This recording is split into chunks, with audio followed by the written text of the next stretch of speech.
talikod. Nakilala niyo ako noon, 13 years ago, tungkol sa PDAP scam. Yung Napoles, no? Scam. Kami po ang nabulgar sa bilyon-bilyon na nakawan noon. And that was 13 years ago. At akala namin ay magkakaroon ng pagbabago ang ating mga opisyal sa gobyerno. Ngunit makalipas ang 13 taon, yung bilyon-bilyon na ninanakaw noon ay umabot sa trilyones ngayon. Nasadlak tayo sa mas mabigat na problema. Napanood natin lahat ang mga ipinahayag ni dating Master Sergeant Orly Gutesa sa Senado. At nakita natin kung paano trinato ang isang taong nagnanais lamang na ibahagi sa ating sambayanan ang kanyang nalalaman tungkol sa pagnanakaw sa kaban ng bayan. Nakita rin natin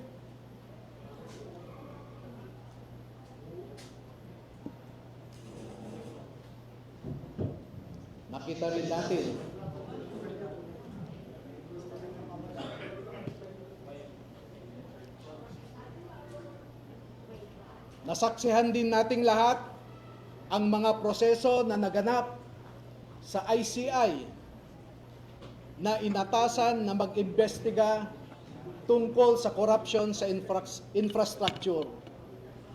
Ngunit alam nating lahat na imbes na mag-imbestiga ang ICI ay pinagtakpan ang totoong mga salarin sa pagnanakaw. Sa ngayon po ay ang mas mabigat nating problema ay yung crisis sa credibility ng ating mga institusyon. Ang mga institusyon natin ngayon na ipinatayo para pangalagahan, arugain ang mga Pilipino ay hindi na natin mapagkakatiwalaan. Makita naman po ninyo, there is a crisis of integrity in the executive. There is a crisis of integrity in the legislature. And if you have listened recently to the proclamations of Ombudsman Crispin Remulla, he alleges also a crisis in our judiciary. Lahat ng institusyon natin ay mabigat ang problema. Pero alam naman po natin na ang mga institusyon na ito are just abstract ideas. Our democracy is just an abstract idea. Our institutions are just abstract ideas. And these institutions operate through the human mind. And if you will, through the human soul and through the human heart. Ang problema natin ngayon ay yung mga nagpapatakbo sa mga institusyon na ito. Wala po tayong ibang maaasahan ngayon na maglalabas ng katotohanan kundi tayong mga mamamayan din. Hindi natin maaasahan ang nasa gobyerno ngayon na ilabas ang buong katotohanan na walang pinagtatakpan. Ngayon po ay lumabas ang mga dating kasamahan ni Master Sergeant Orly Gutesa sa trabaho bilang security consultant o security personnel ni dating Congressman Zaldi Esco. Nandito po silang lahat at gusto ko pong ipakilala sa inyo. Ang mga sundalong ito ay wala na sa serbisyo. Ngunit ang nasabi nila sa akin, ito ang marahil na huling labanan na kanilang papasukin at gusto nilang magpakasundalo. sa ating bayan.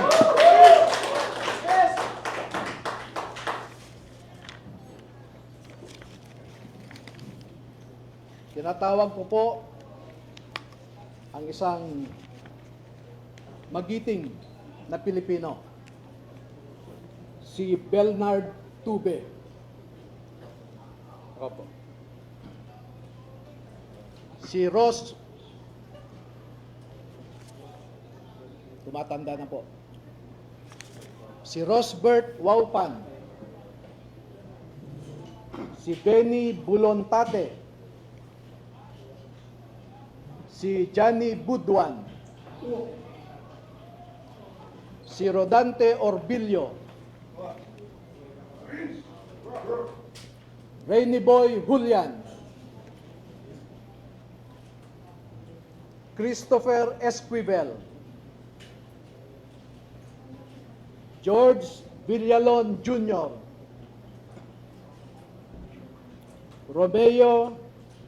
Romel Bobares. Gil Navidad Jr. Anselmo Taberdo. Walter Manalansan. Jolly Cadiao. Romel Galapon. Cecilio Laroder Jr. Bernard Gubban. Crisani Dado. At Fidel Corpus. Meron po silang kasamahan na 12 pa na hindi makakadalo ngayon dahil sa mga personal na rason. Ang dalawa ay meron silang kasama sa buhay na nagtatrabaho pa sa gobyerno at meron silang pag-aalinlangan na maaaring maapektuhan ang trabaho ng kanilang mga asawa. Yung 10 na hindi pa nakadalo ngayon ay tinatawag ko po na second batch at lalabas din po sila sa tamang panahon. Bigyan ko po kayo ng halimbawa ng nilalaman ng kanilang affidavit at kung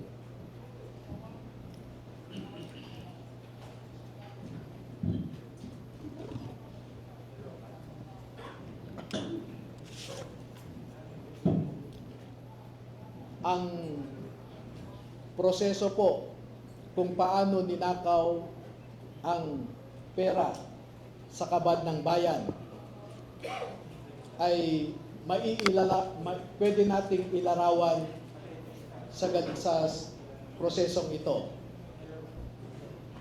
Marami pong contractors sa buong Pilipinas na napromesahan ng proyekto at hindi pa nila nakukuha ang kontrata ay nag-uumpisa na silang mag-remit kay Ginoong Saldico doon sa kanyang bahay sa Valle Verde Phase 6 sa Pasig City. At daan-daan na maleta ng pera ang dumarating doon. Merong employee si Ginoong Zaldico na binibilang ang mga pera na dumarating sa Valle Verde 6. Pagkatapos nito ay binabalik nila sa maleta ulit at dinadala sa penthouse ng Horizon Homes sa BGC. At mula sa Horizon Homes, doon na manggagaling ang ibinibigay sa iba't ibang mga politiko at mga personalidad sa ating lipunan. Ang halimbawa po ng proseso ay nag-uumpisa sa pagbilang nila ng pera.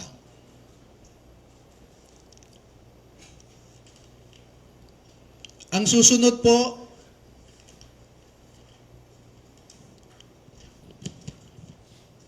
sa larawan sa itaas ay inihahanda ang pera bago isilid sa mga maleta ulit sa Horizon Homes. At yung larawan sa ibaba ay isang halimbawa ng pag-deliver ng pera sa bahay ng isang mambabatas.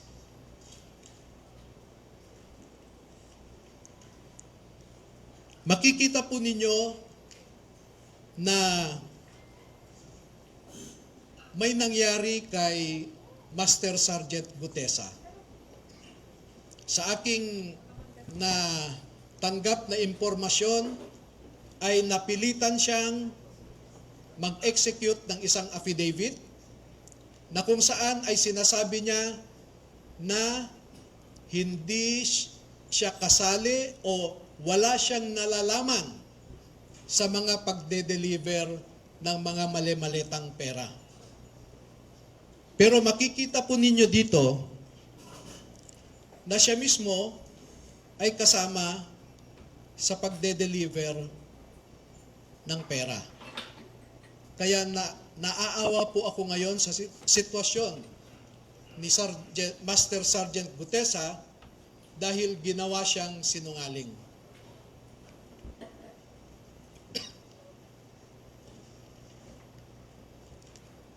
Meron pong iba pang mga larawan na sa tamang forum later ay maglalahad pa kami ng karagdagang mga ebidensya.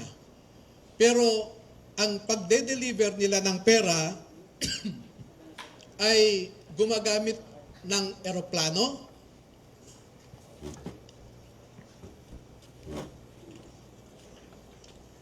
gumagamit din sila ng helicopter,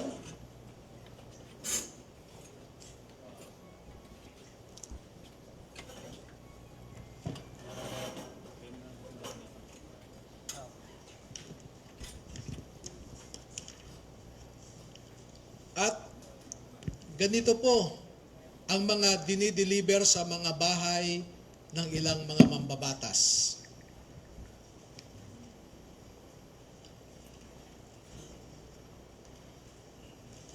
Makikita ninyo sa itaas na larawan ang hilera ng mga maleta na ang laman ay pera. At parte lamang ito ng isang delivery na sa panahon na ito ay 52 na maleta ito. Sa isang delivery, umabot ng 52 na bagahe.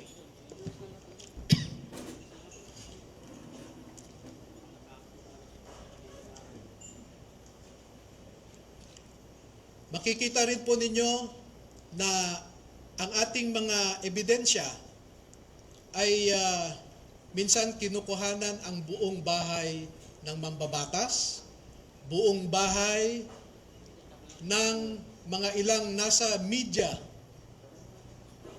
yung tinatawag nating mga media operators.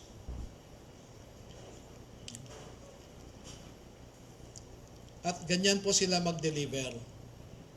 No?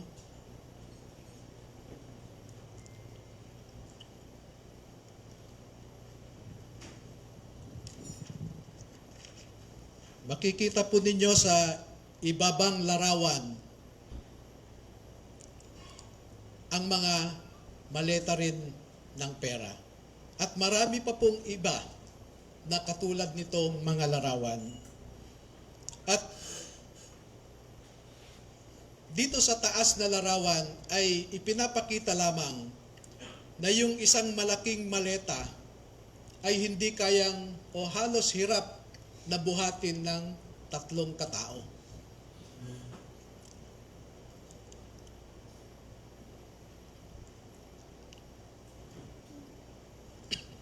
Ngayon po ay merong pangalawang aspeto ng affidavit ng ating mga magigiting na Pilipino na nasa harap natin ngayon.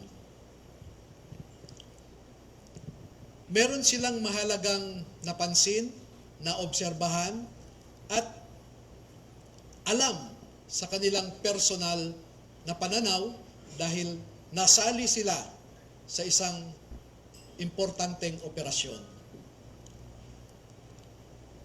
Ito po ay patungkol sa nangyaring operasyon ng ICC. This one? Nasangkot po or nasali ang mga sundalo natin sa ginawang operasyon ng ICC investigators sa Pilipinas. Unang dumating ang mga ICC investigators sa Pilipinas noong December 2028. December of 2023. At bago mag-December 2023 ay inutusan sila na magpapalit ng peso to dollars. 2 maleta na ang bawat maleta ay may nilalaman na 56 million pesos. Kaya nakapagpalit sila ng equivalent to $2 million. At ang sabi ng mga executive assistants ni Ginoong Saldico ay pinaghahandaan daw nila ang pagdating ng foreigners. At kalaunan ay nakilala ng mga ito na ang foreigners na binabanggit ay mga ICC investigators. At nakapaloob dito na ang ginawa nila ay mag-interview ng mga witnesses na ipinapaarating sa kanila ni Sunny Trillanes. Wala silang ibang in-interview na mga witnesses, kundi ang mga tao lamang na pinapadala ni Sunny Trillanes. At ibinigay kay Sunny Trillanes ang pondo para sa pag-asikaso sa mga ICC investigators na ito. Kaya naman po, lahat ng sasakyan na ginamit, lahat ng hotel accommodations ay sinagot ni Saldico at saka ni Sunny Trillanes. Napansin din po nila na lahat ng mga pag-interview ng ICC investigators ay sa mga pribadong lugar. Wala man lang government office. At makikita po ninyo ang madalas na pag-deliver nila ng mali-maleta at minsan mga paper bags naman na mga pera patungo sa mga nag-aalaga sa ICC investigators. Lahat ng pagkain nila, lahat ng ginamit nilang sasakyan, lahat ng hotel, lahat ng mga condominium units ay sinagot ng grupo ni Sunny Trillanes at saka ni Saldico. At bilang isang abogado po ay nababahala ako dito. Dahil ang sarili kong konklusyon na hindi naman nilahad ng mga sundalo na ito dito sa affidavit nila. Pero bilang isang abogado, ay nakikita ko ang isang mabigat na suliranin ng isang third world country na katulad natin na siya lamang pinag-iinitan ng mga ICC. Hindi nila kayang ipatupad ang kanilang orders sa mga mayayaman na bansa. Tanging third world countries lang. At ito ang aking obserbasyon. Una, ang ICC investigators did not conduct a bona fide investigation in the Philippines because they only interviewed people sent to them by Sunny Trillanes. Nakapasok din sila sa Bilibid prisons para kausapin ang tatlong na sentensyahan sa pagpatay kay Kian de los Santos.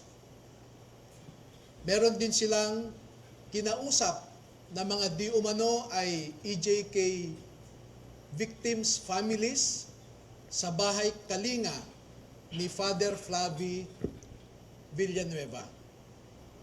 At lahat ng gastos ni Father Flavie Villanueva ay sagot ni Saldico.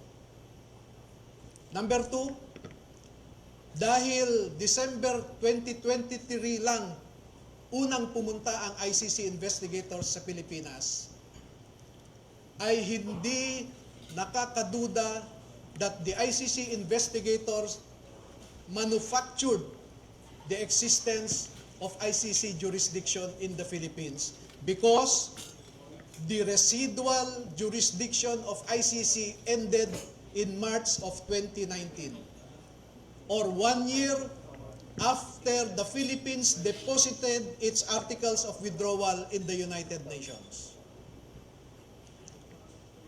Number 4, the ICC investigators themselves committed graft and corruption. Dahil bakit hinayaan nilang lahat ng sasakyan, lahat ng pagkain, lahat ng accommodations nila ay sinagot ng mga tao na kilala naman nila na kalaban ng kanilang iniimbestigahan. At panglima, ang mandato ng ICC ay di umano protektahan ang human rights ng mga tao. Pero bakit hindi sila nagbigay o nirespeto ang human rights ng isang tao na kanilang iniimbestigahan sa pamamagitan sana ng pag-imbestiga ng mga ibang tao na hindi pinapadala ni Sunny Trillanes? So yan po ang buod ng kanilang affidavit. At una ko nang ipaalam sa inyo na bago po kami magbigay ng buong kopya sa inyong lahat, ay pahintulutan muna ninyo kami na isumite ito sa Office of the Ombudsman para makita natin kung umaandar pa ang sistema sa Office of the Ombudsman. Dahil isa ang ngayon ombudsman natin na binanggit dito sa affidavit. Pangalawa, ay magsusumiti rin kami sa ICC mismo para malaman ng ICC ang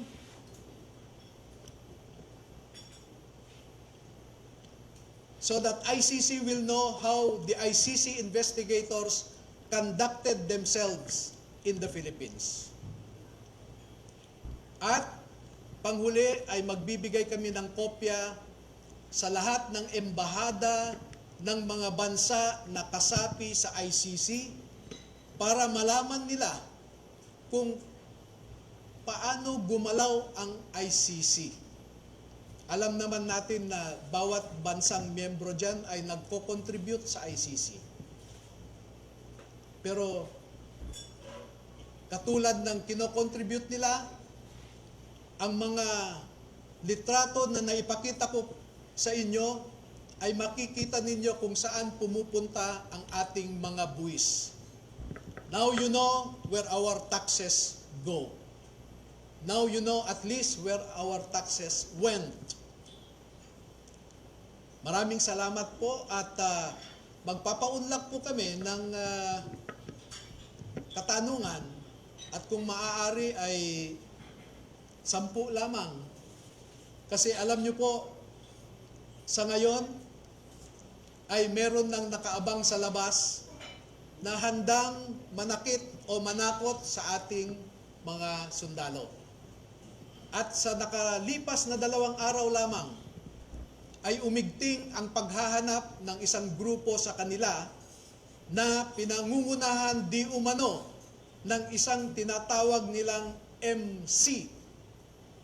Initial yon, MC. Hindi ko po alam hanggang ngayon, inaalam ko kung sino yung MC na sinasabi nila.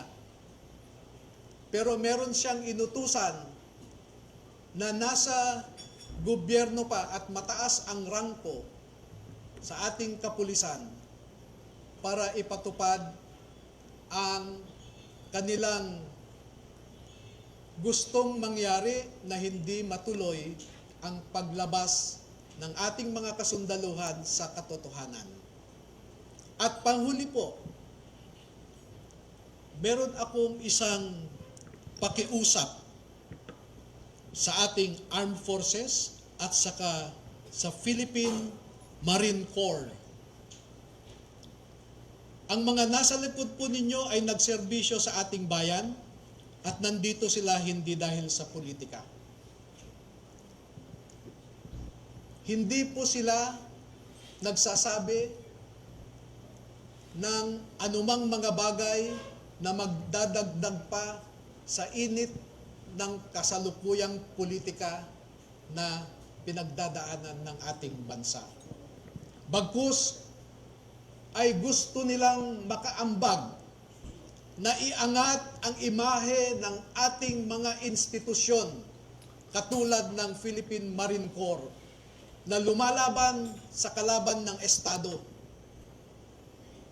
Pero kung susuriin ninyong mabuti, ay ang kalaban natin ay ang mga nasa matataas na pwesto sa gobyerno. Do not restrain them from sharing to our people the truth that they know. Because alam nating lahat, ang katotohanan lamang ang magpapalakas ng ating republika. Kung lumalaban tayo sa mga grupo na gustong sirain ang ating democratic institutions, katulad ng mga NPA, mga Muslim secessionists, ang isa pong kalaban natin na totoo ay ang mga nagnanakaw ng pera na para sana sa mga tao. Tayo po ay nagpapakapagod para lang may maihain tayong pagkain sa ating mga pamilya. Pero sila po ay nagpapakapagod kung paano gastahin ang perang ninakaw nila sa atin. Maraming salamat po.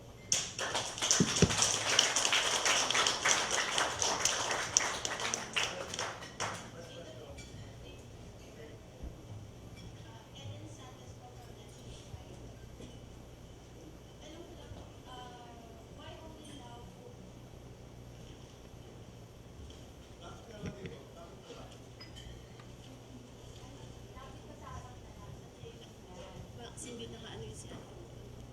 Okay. Bakit po ngayon lang po lumakas o lumutang tayo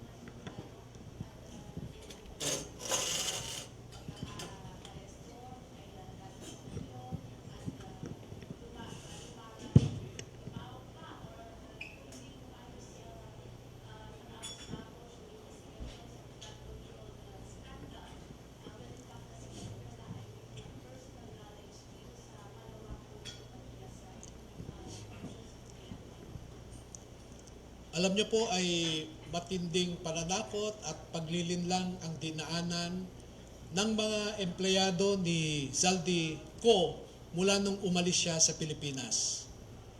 At katunayan, yung MC na binabanggit ko kanina ay tinakot ang mataas na opisyal ng mga ito. Kaya sila po ay medyo naguluhan din. Dahil pare-pareho kaming ordinaryong mamamayan lamang. At noong nakita nila at nakita ko ang pagtrato ng Senado kay Master Sergeant Orly Gutesa na dapat sana ay inalagaan nila dahil siya ay nagsasabi ng totoo. Ngunit dahil sa politika ay ang kinalabasan siya pa ang naging masama. At katulad ng sabi ko, makikita po ninyo na yung mga nagnanais na mapagtakpan ang katotohanan ay pinilit nila si Saldico na mag-execute ng isang affidavit na nagsasabing pinilit lang siya ni Senator Marcoleta, pinilit lang daw siya ni dating Secretary Mike Defensor, at isinabi niya doon na hindi daw totoo ang kanyang sinabi na meron siyang kinalaman o partisipasyon sa pag-deliver ng mga mali-maleta ng pera. Pero ipinakita po namin sa inyo ang isang larawan na kung saan nandoon si Master Sergeant Putesa na kasama sa pagde-deliver ng pera. Pero gusto kong iliwanagin din na si Master Sergeant Putesa ay na-assign sa isang media operator ni Saldico. Pero sinisweldohan siya ni Saldico. At di kalaunan ay dahil kulang ang tao sa pagde-deliver, kinuha si Master Sergeant Putesa at 2 linggo lamang siyang nasama sa pagde-deliver. Pero alam nyo po, ang mga kasundaluhan na nasa harap ninyo,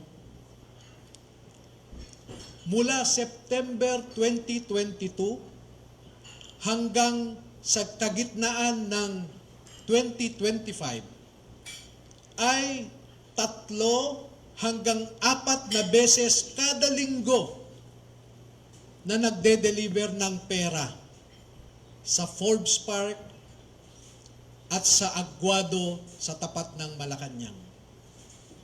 Mahigit 100 beses silang nag-deliver at kada delivery ay hindi bumababa sa 20 na maleta. At minsan umaabot nga ito ng 52 na maleta na kinailangan pa nila ang 6 na vans para ma-deliver lamang ang mga maleta na ito. Pwede po ba sumagot kahit yung isa sa kanila? Sure. Para lang po ikwento yung binabanggit nilang pagdi-deliver linggo-linggo, kahit yung isang masasabi po natin na magko-corroborate po dun sa iba namang sinabi ng mga nauna nang nagsalita before sa mga hearings, sa mga investigation po. Sino po sa kanila yung pwedeng magkwento? Alam po natin ng mga Marines, matatapang po yan. Total, humarap na rin naman po kayo, lumantad na. Baka pwede pong mag-share. Buong pangalan po, pakistate lang po, tsaka yung naging personal knowledge sa pag-deliver po ng maleta. Ako po si Rosebert Tuaupan. Na-assign ako kay boss since nung na-hired ako sa team niya. Meron kaming group chat na na sa team namin kay Boss Elizaldico. Okay. Doon pinupost lahat ng mga kung saan magdi-deliver, kanino, at kung ilang maleta. Yun po. Nakapag-deliver po ba kayo ng maleta sa Malacanang at or sa bahay po ni Pangulong Marcos?